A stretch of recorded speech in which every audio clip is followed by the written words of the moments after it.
It's been said that every quilt tells a story, and it's so true. But I also believe every quilter has a story to tell. I wanted to hear about the people behind these wonderful quilts and thought you'd enjoy hearing about their lives also. Welcome to A Quilter's Life. Sandy Bailey and I were enjoying our visit, only to be surprised when we realized 3 hours had passed since we had started the interview. Don't worry, I was able to trim it down some, but decided to split her story into 2 episodes. It's a good thing Sandy is retired because she doesn't have time for work anymore. Sandy, thanks so much for joining me on A Quilter's Life. Well, thank you for inviting me. I'm looking forward to it. Let's start with, where were you born and raised? Okay, I was born in Rushville, Indiana, which is the intersection of 3 Indiana and U.S. highways.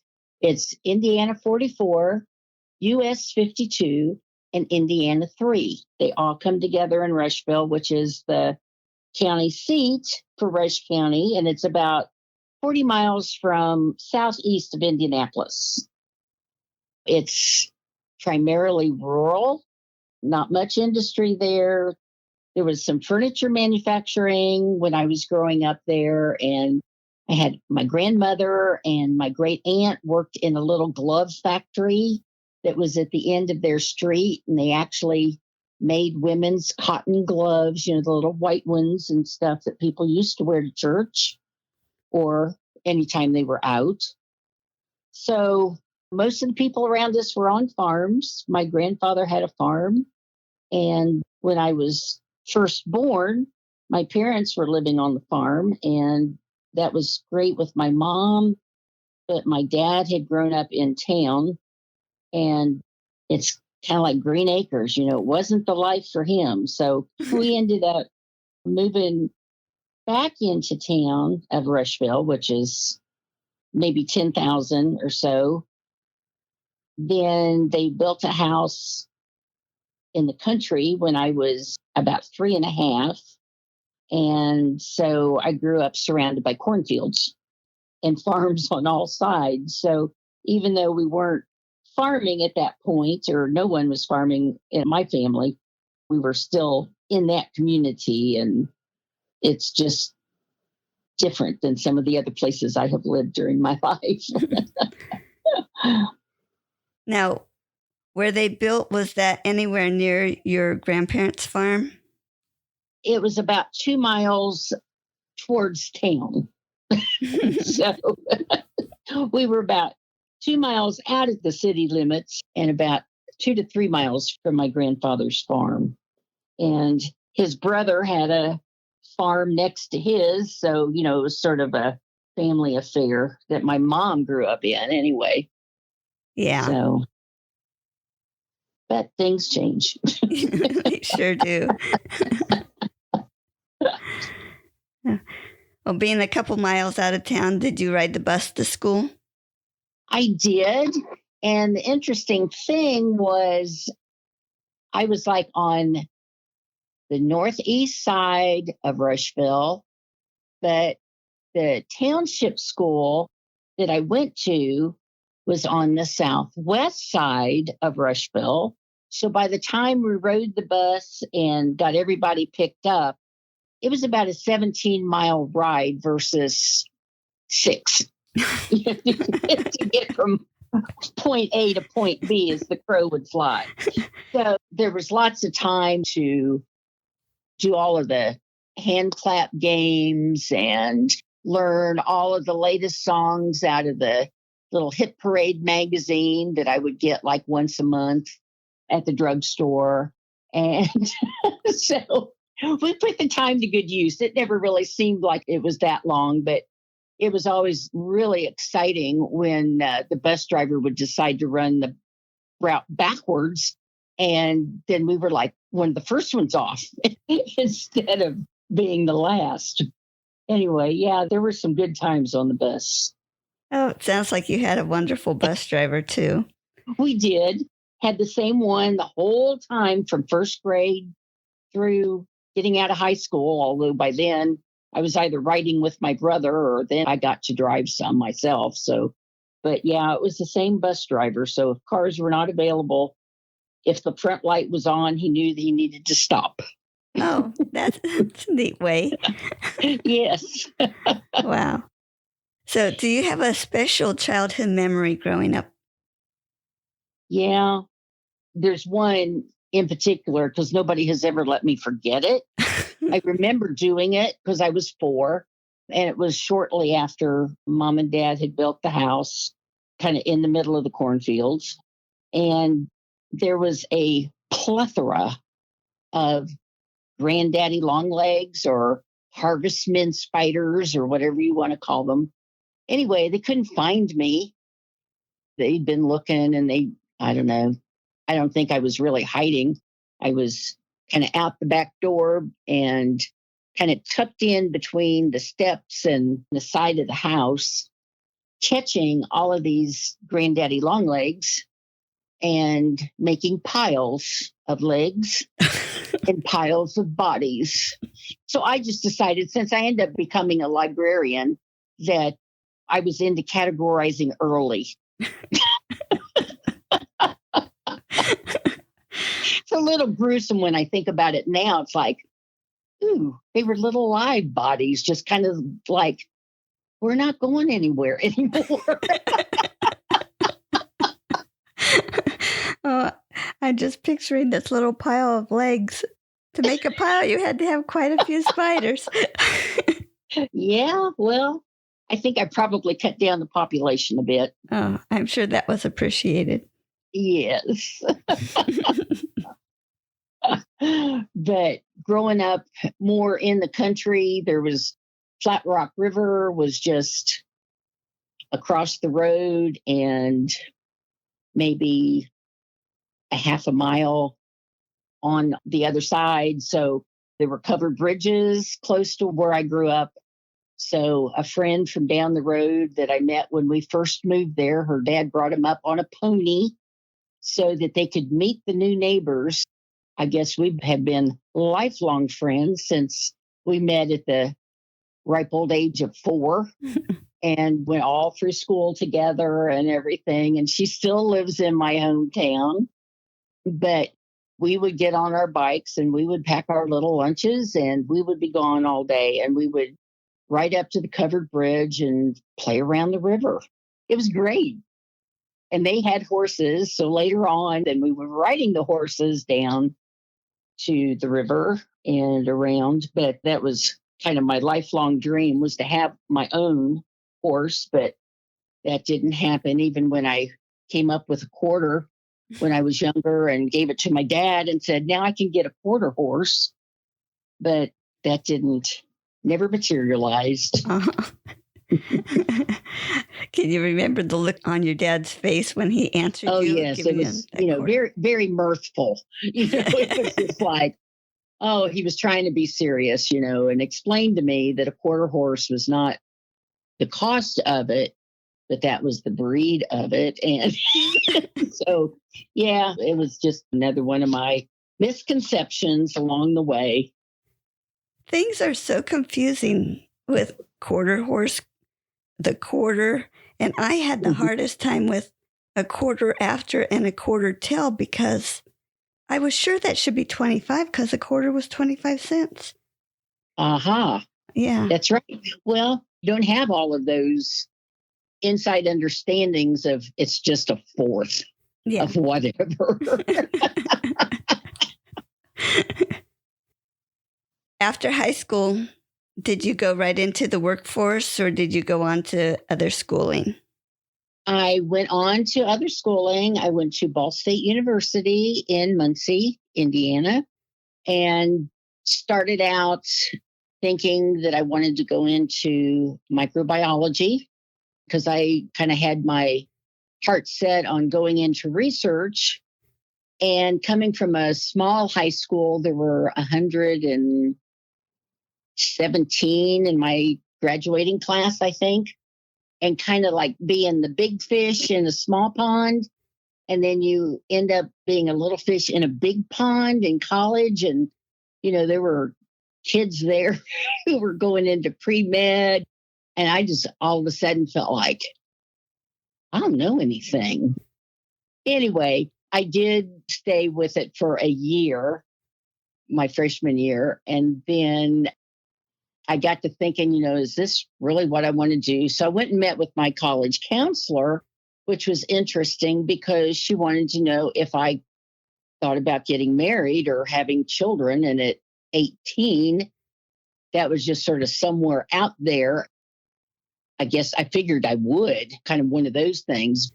And so she informed me that if I really wanted to go into research and decided to take any time off, that it would be very difficult to get back into the field because this is like early 70s. Everything was moving so fast as far as scientific discoveries and that sort of thing, that I got to thinking, well, maybe this isn't the best option.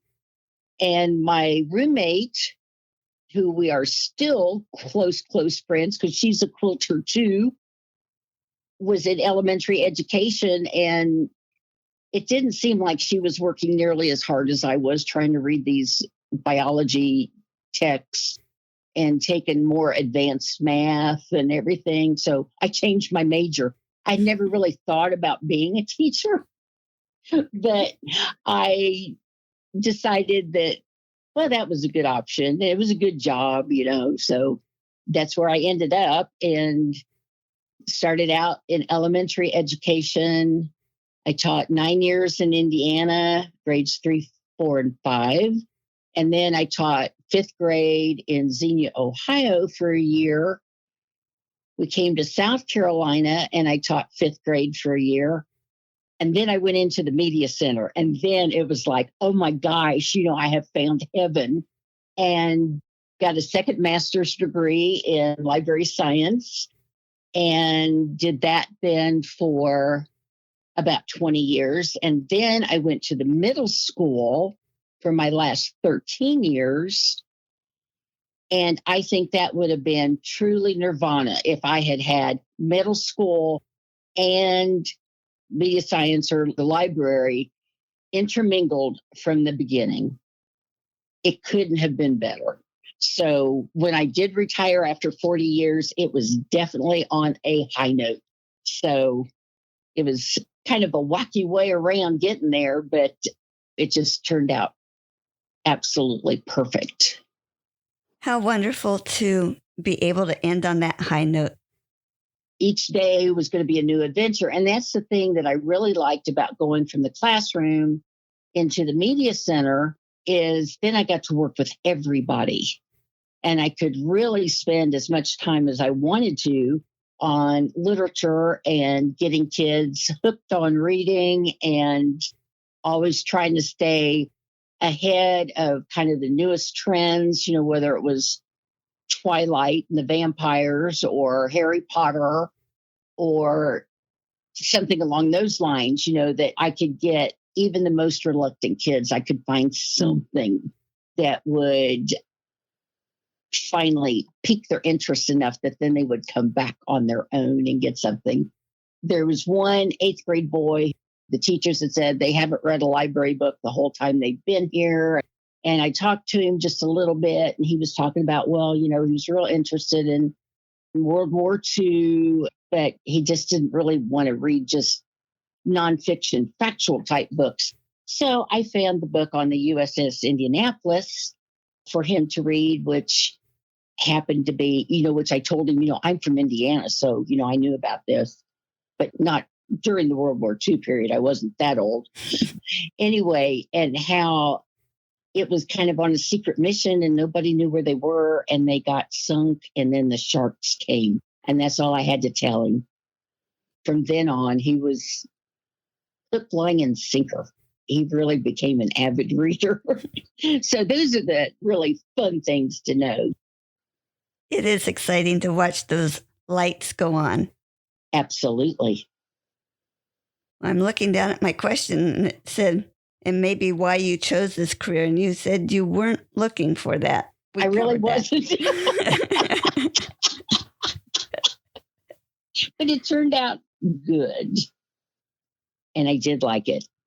I thought over the years, as things have changed, like from when I was getting ready to go to college versus our son getting ready to go to college in the mid 90s, of all the opportunities that have come up for young girls and women that really weren't there in the end of the 60s and the early 70s. So, it's like maybe I would have been a veterinarian. I love animals, and that's all the biology and the science and everything. So, but it worked out great the way it was. Mm-hmm. So where are you now? And was it your job that took you there? It was my husband's. This is my second marriage. And we had dated through college. Then I met somebody else and ended up marrying somebody different. And we got back together 10 years later. And he was still single and living in Ohio, or was from Ohio, Dayton area. And so we got back together and got married 6 months later. And we've now been together 41 years. And his job in Dayton in like 1982, when construction in Ohio just kind of went nowhere. And he was an architectural designer and doing lots of preliminary work and designs for apartment buildings and houses and all those types of construction, small offices. And when construction just sort of dried up, the company that he was working for just closed. So a person here in Greenville, South Carolina, had been trying to get a franchise of the company that he was working for using foam core panels in construction. When the company went bankrupt, he just bought it. And so they wanted to know if he wanted to have his original job back. And he said, absolutely. And I could not get a teaching job in Ohio after being told that, yes, there would be no problem in placing me. And then they realized I had a master's degree from Indiana, and they went, we can't afford you. So it was kind of like, well, we may as well head south because nothing's going to happen here. So that's why I was just kind of in as a long-term sub for a fifth grade teacher in Ohio. That was my year's experience that I got, but it was not technically under contract. Yeah. So we came here and I got hired right away and taught 1 year, and they had media specialists in the elementary school, which Indiana and Ohio did not. So I jumped on that one, and that's how I ended up becoming a media specialist. And it's just all been wonderful. Yeah. It's like the best thing that ever could have happened. And it's one of those, we talk about God moments or God's hand in things. It's like, well, things didn't work out like I thought they would in Ohio, teaching wise and such. So when we came down here, it's just like, wow, everything just kind of, Bruce's job fell into place. I got a position immediately, which led into the library. And then to come to find out that he had been considered for a position in Chillicothe, working with the Veterans Administration, I think, on like new plans for their facilities. And we've been here a year, and all of a sudden his parents call and say, these people have been calling. The number that he had put on his resume had the wrong prefix for Xenia. Because Xenia had, besides the area code, it had 2 prefixes. And his grandparents had one. And where we were living on the south side of Xenia in a Victorian house that we were renovating had a different prefix, and he used his grandparents, and so they never could call. So if they had called, we may have ended up in Chillicothe instead of South Carolina. And this was the best thing that ever could happen. We ended up in the South, and I found out in doing genealogy that my great grandfather that moved to Indiana was actually, well, I knew the story, but I was able to do some more research that my great grandfather came from Greensboro, North Carolina, and followed Indiana soldiers back to Rush County because they talked about how black and rich the dirt was and that anything would grow. So, anyway, and then I was invited to be in the Daughters of the Confederacy, which growing up in Indiana, I never thought there would be a chance of anything like that happening. But because of my great grandfather and the fact that we're here now, I was invited, but I did not join.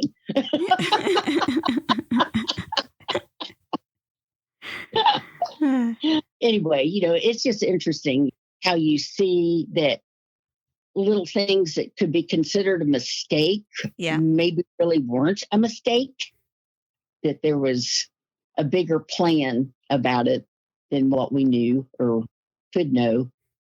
Yeah. I met my husband over at Cedarville, right near Xenia. Yes, I know where Cedarville is. Okay. And he worked at Wicks Lumber in Xenia. Mm-hmm. And very similar in that his family owned a hardware wholesale company in Marietta, Ohio. So he had the opportunity to come work at that company. But with Wicks Lumber, he was taking some testing to become a manager, and he had the highest score they had of anybody. But anytime we thought about staying with Wicks, we just did not have peace. The Lord gave us peace about moving to the family company, which sounded really stupid because if there's a problem with the family company, it's family. You can't just move. Right. Right. So we did that. And a month after we got to Marietta, we called somebody that he had worked with, and they said they found something that gone on in that store that he was working in. They came in and fired everybody in the store. And shortly after that, all of Wicks Lumber's closed. So, oh my gosh. Yeah. So yes, I understand those God moments. Yeah. Well, when they called Bruce and said, "Can you come to Greenville for an interview?" And Bruce went, "Sure, we can be there in about an hour." And they went, "No, I don't think so." Because the fellow I was talking to was from the Dayton area also. And he was thinking automatically Greenville, Ohio. And it's like, no, it's Greenville, South Carolina. So Bruce went, "Do you know anything about South Carolina?" I said, "Well, they have seasons, which is nice. I don't think I could just live like in South Florida where it was the same all the time, other than hurricanes." But I said, there's changes of seasons. My brother was teaching at the University of Georgia, which is 2 hours away. So it's kind of like, gosh, Josh will get to know his cousins. Otherwise, it'd be kind of maybe once a year that we would all be together. So it was like, check, check, check, check. Everything was just more advantages to coming than staying, definitely. Yeah. So, yeah, it's interesting. I love having those kinds of things happen. Lets other people know that there's somebody more in charge of us than just us making up our own minds. That's right. Besides quilting, are there other crafts that you do or have done? Oh, I think I've probably done a little bit of everything. I started sewing when I was 8, I think, in 4-H, and was in 4-H all through elementary, junior high, and high school, and really enjoyed the sewing part of it the best. I did cooking and some of the other things, but this is the one that really stuck with me. So my grandmother taught me how to embroider initially with these like little paint tubes. I don't even remember what they were called. but they were like in a little metal tube and you had to like scrunch it on the bottom a couple of times, almost like a paint pins nail. Yeah, my mom had those, so I'm picturing them. Yeah. And so I would make designs on like little jelly glasses and things like that. But then she did teach me to actually the different stitches for crocheting. And she was making tablecloths and aprons just on gingham. And you would take these long stitches, kind of catty corner from each other and fill it in. And then you started weaving it together, kind of like a spider web. I don't remember exactly how we do that, but I still have a couple of samples that she had made.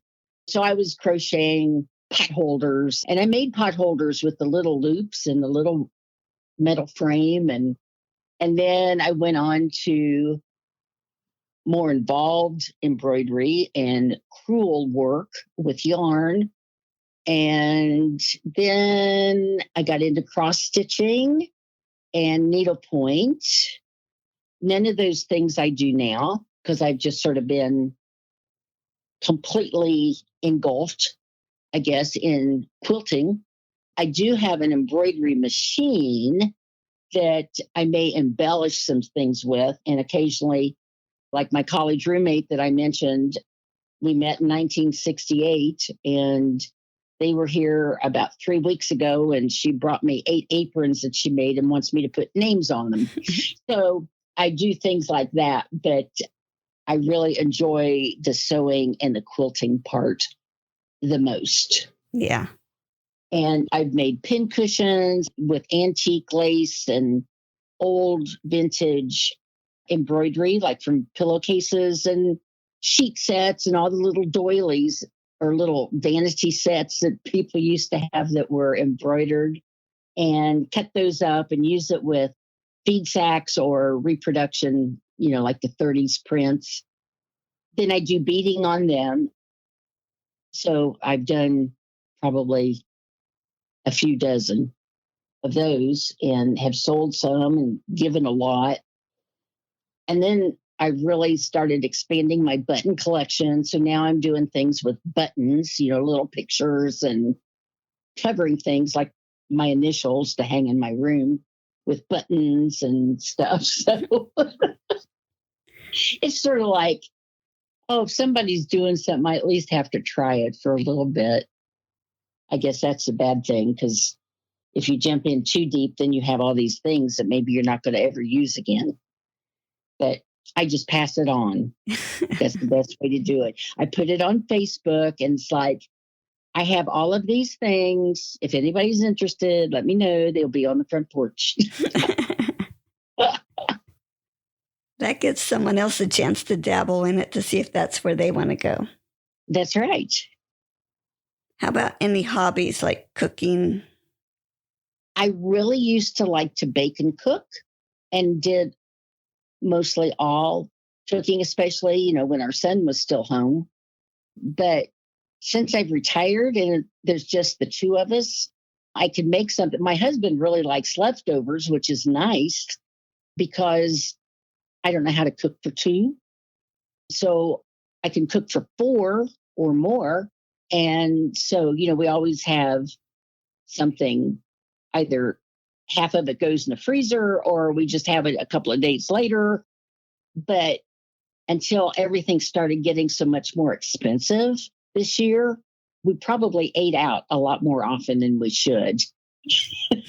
But I do like gardening and I love to read. And sometimes the reading and the quilting conflict with each other because I want to spend more time reading. And for whatever reason, I would rather read it than listen to it. I can listen to books on tape or that type of thing, but I like seeing the words. Yeah. So I don't know if it's maybe I'm more visual than auditory. I don't know. So I do listen to music a lot. In fact, somebody went, "Do you ever not have a radio on or CDs or something?" And I went, "No, not unless I'm reading. Then it's usually off." I like all kinds of music. I was in band and chorus and all those things and played piano and French horn and organ and really like classical music. It's very diverse. I like it all, but really like classical music. Had never liked country music until moving south.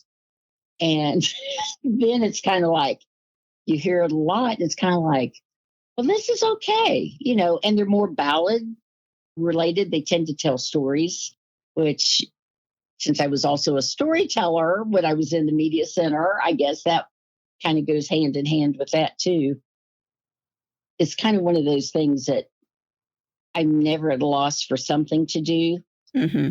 And my husband quickly learned that he would ask me to ride along as he delivered blueprints to someone for a new house and say, I'm just dropping them off. It'll just be a minute or two. And I'd read through our car manual twice. I started always leaving at least 2 books in the car so that I would not be stranded with nothing to do. And I like to garden. I like plants.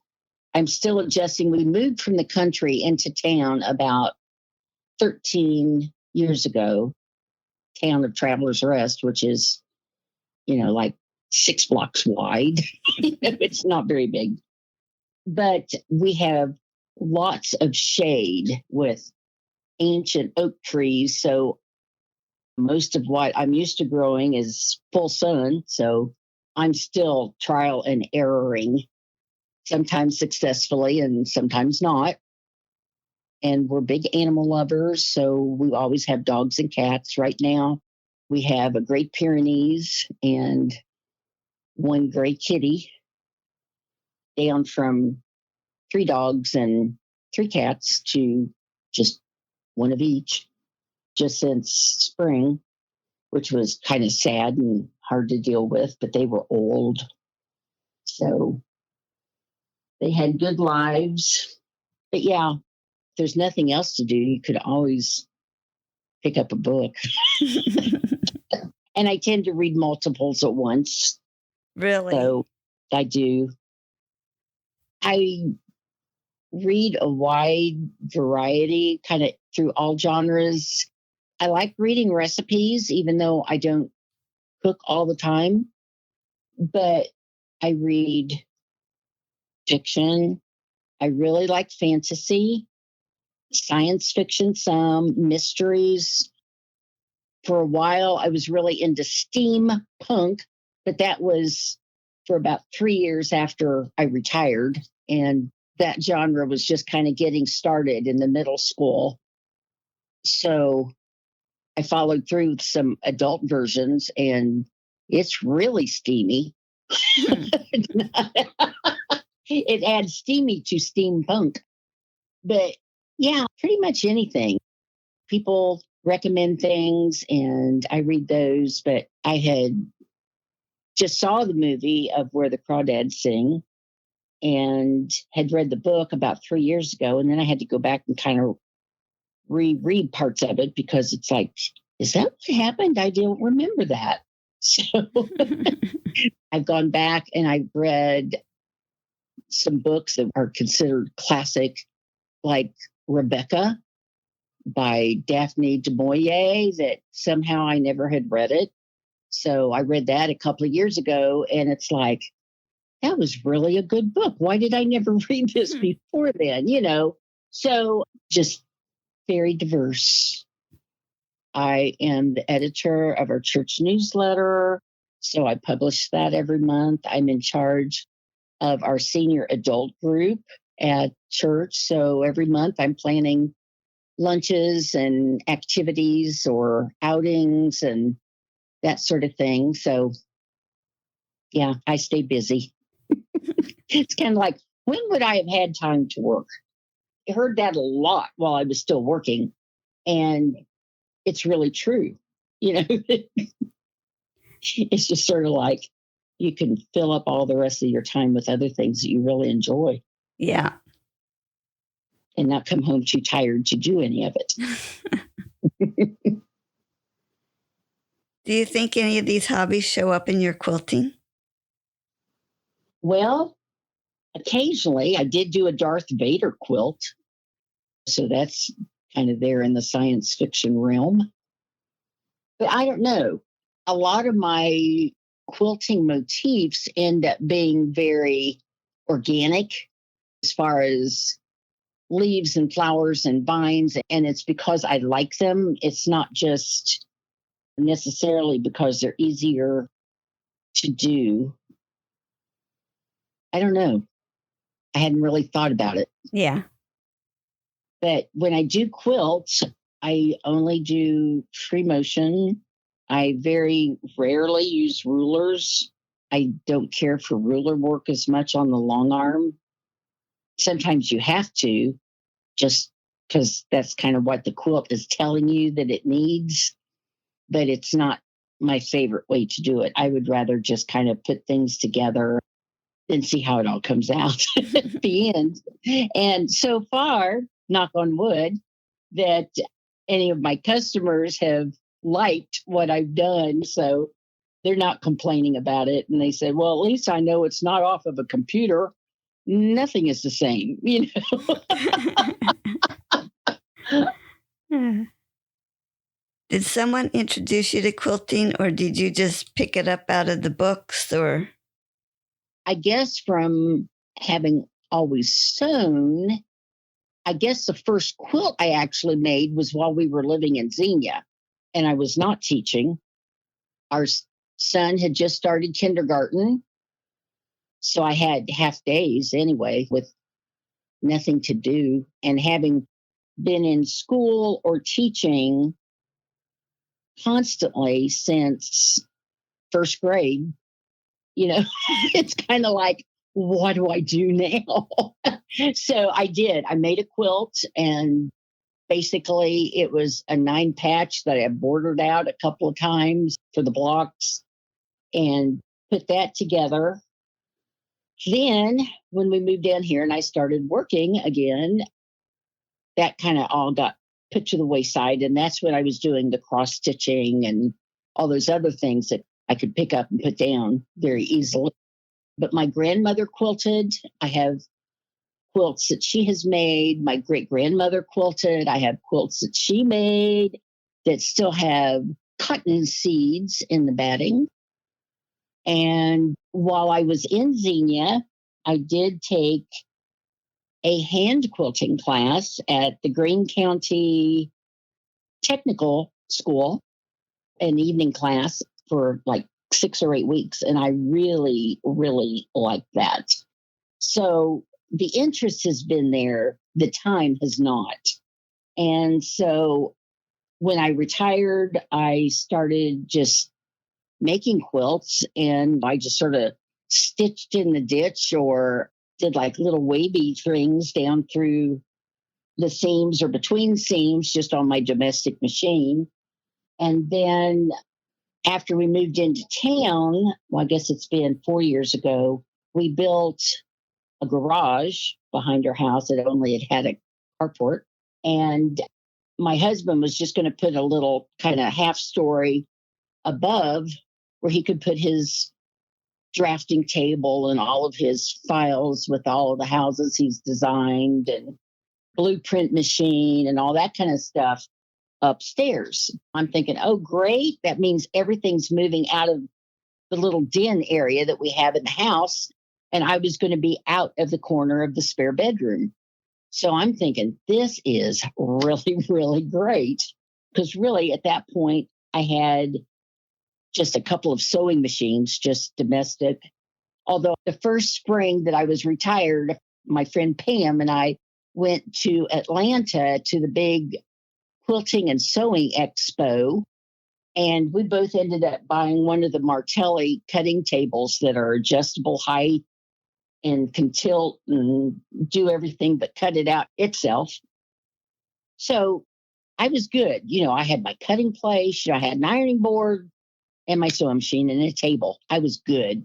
And he just kept going, oh, I don't think this is going to work. He said, I really think you need to be upstairs.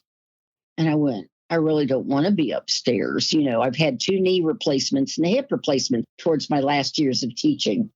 Anyway, he went, no, I think you need that space. And he said, in fact, I think I need to work that out and make it a little bit bigger. And I'm thinking, Bruce, I said, I've only got, like these 4 things. I said, I don't need like a 20 by something room, for that. He said, well, we can put a TV up there and then we can put a little microwave up there. And I'm thinking he wants to get rid of me. But anyway, so in the design process, before we actually started construction, he just said, nope, this is the way it's going to be. Your sewing area is going to be upstairs out of the house. He said, that way you don't even have to worry about whether you put things away. I hadn't thought of that. And it's like, oh, okay, well, I can see some advantages to that. And I said, well, in your designing, the only way it's going to work is if I have a bathroom up here, because I'm not going to be able to run down 17 steps across the backyard and up the steps to the house in time. So he did that, and it has definitely progressed from there. Then I ended up getting one of the little 5-foot frame quilting machines Baby Lock had. A lady had traded it in. It had had 1 quilt done on it. So I got that at a great price. Then I had my sewing machines and my cutting table and an ironing board and a little quilting machine frame. That has now expanded into, I have a futon up here and a chair so people can come and sit down and be comfortable. And we have added 2 extensions to my 5-foot frame. So I now have about a 10-foot frame. I'm still using the 16-inch throat coronet, but I figured if I could do a king-size quilt or nearly a king-size quilt on the 5-foot frame, this was going to make everything easier, and it has. They initially come with just clamps. You kind of roll it and clamp it when you're moving your quilt around. But then we added the little buddy system, I think is what Handy Quilter calls it, that actually rolls, so you have leaders and can pin it on. And I feel like I'm in the big league now, but not really. But at least it is hundreds times easier to maneuver things around than what it was when I started. And now I'm kind of like looking around and it's like, I have too much stuff up here now. And people keep donating fabric, saying, oh, well, we're not going to sew anymore. So Sandy can use it. And I can't say no. And so I have more than my lifetime. I think that's called being a sable. And that's stash acquisition beyond life expectancy. And so when anything comes up, like when the pandemic came around, I was giving hundreds of yards of fabric to people that were wanting that for making masks. I was making masks. I was trying to supply anybody else that was wanting to make masks. There was an organization called Greenville Cares that was amassing fabric, and they were getting elastic donated from Coates and Clark or somewhere down here. One thing about being in the middle of the textile area, even though it's not as extensive as it was at one time, it was a good way to kind of share the wealth. And if anybody gets in touch with me and says, they're wanting to work on a project, but they don't have the funds to go buy fabric, I will give them plenty to get started with. So I figure if people shared it with me, I need to share it with others. So that's kind of my philosophy on that. Do you have a favorite quilt or quilt pattern? Anything with stars. They can be Ohio stars, they can be floating stars, they can be stars of any kind, but I love making quilts with stars. So I guess lots and lots of patterns out there. And the other thing is I tend to use mostly 3 patterns. There's such a plethora of sites, between quiltedtwins.com and Donna Jordan at jordanfabrics.com. Oh, and then there's the email that comes like every week, and it just gives you all of these free quilt patterns. And I can't think of the name of it. It's like everyone loves quilts or something. I don't know. If I run across that, I'll send that to you. Okay. Because it's great. It's great. And then I share those with everybody too. Oh, you were talking about baby quilts. Here's a whole thing on baby quilts. But I tend to just print them out, and they have to be really, really unique for me to buy one, because I can find generally something similar. And I figure, since I will also buy fabric from some of those online places, especially during the pandemic when you couldn't go anywhere, that I'm just promoting their designs and that type of thing. But when you asked, how I got into quilting, I guess for technique, I probably learned more as far as being efficient and using my time the best by watching videos of Jenny Doan at Missouri Star Quilt Company and Donna Jordan at Jordan Fabrics, because they are just the best. And I have since taken some online long arming classes, which Susan Smith at I did get to interview Susan. She's great. Oh, she is wonderful. I took her master class, and I thought what I was doing was pretty good, but oh my gosh, I learned so much more through her. And then I've done a couple of Angela Walters classes. I guess, like anything, when I was teaching, there were certain people that in the profession out there somewhere who would be considered the experts because they're farther away, that I looked up to, and same with authors and media people. But I also have those folks in my in my listing of people to watch or read about. And when you kind of click with somebody's style, it makes it real easy to follow them, because it's almost like you get to know them like your kindred spirits. So that has been enjoyable too. So really, I've only been quilting full time since about 2018. Before, all I was doing was just piecing, and I was making lots of tops and folding them up and putting them somewhere if it needed something other than what I could do on my domestic machine. Yeah. And I didn't get too fancy. I did take a class at one of the local fabric stores, private independent one, that showed you how to do free motion on your domestic machine. And I was able to write my name, and I made a bunny rabbit, and I made a few other things that were sort of a motif, but I didn't like it. When I started thinking, and this opportunity came up to get this cornet on the little 5-foot frame, it's like, well, it's a good deal, but what if I don't like it? That's kind of a scary thing, because I'd tried a couple at quilt shows. They let you play around with it a little bit. It was more comfortable to me than trying to do it on the domestic machine. And I am just beyond impressed with people who can do it that way. But I'm definitely one for a long arm. And then we went to a quilt show here in Greenville in March.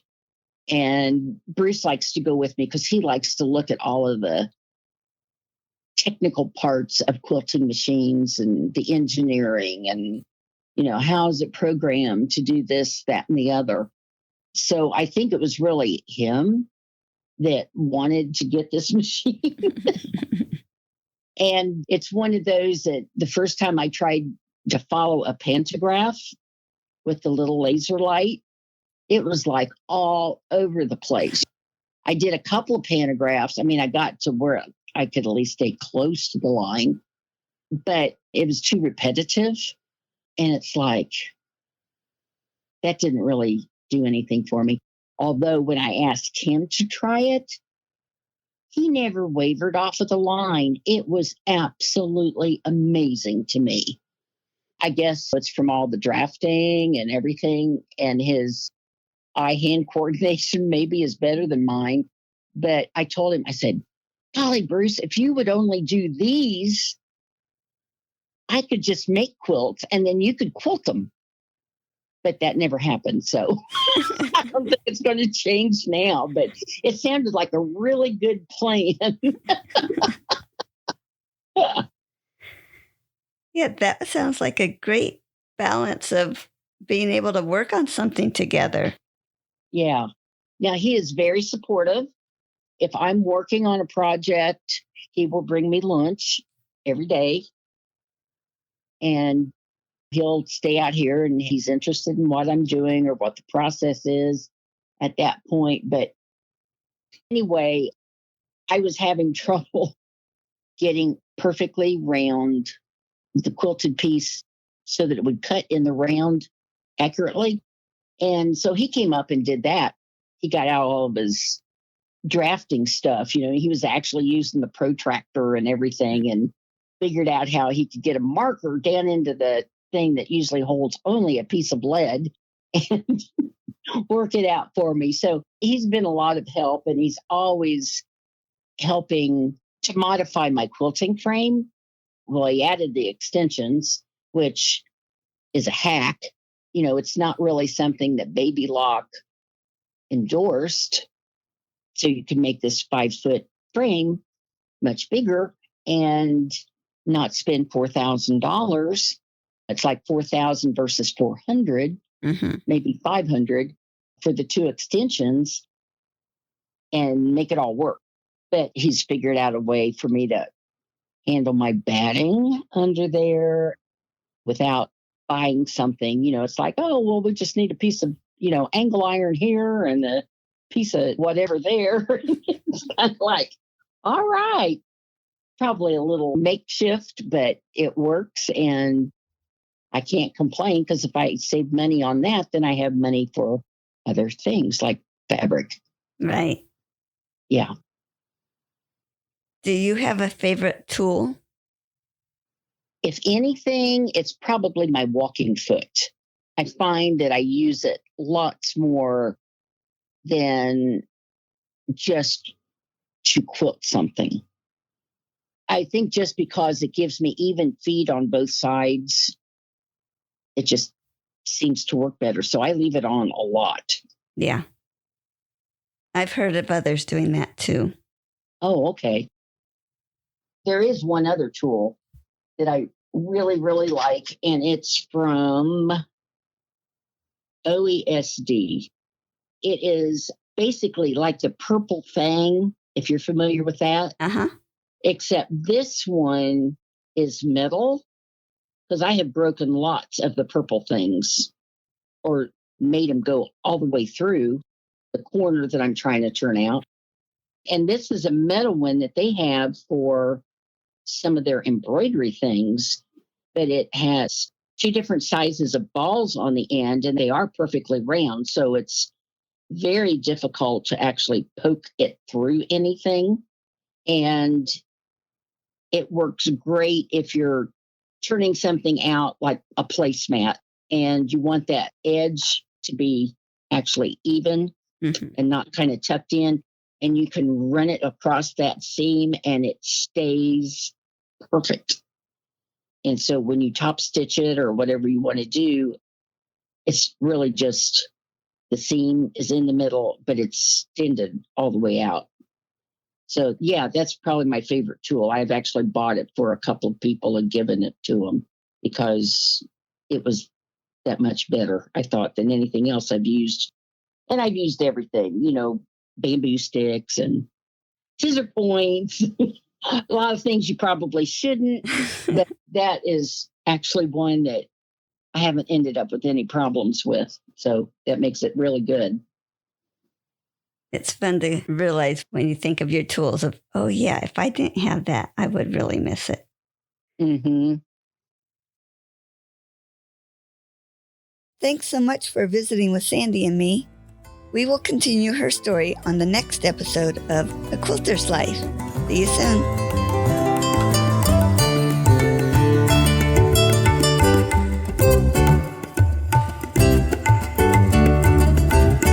You can find more stories on aquilterslife.com or subscribe on your favorite podcast player so each episode will be downloaded automatically. Also, I want to hear about you and your wonderful quilts. Please contact me, Paula Chamberlain, through the website to set up an interview. And as always, thanks for listening.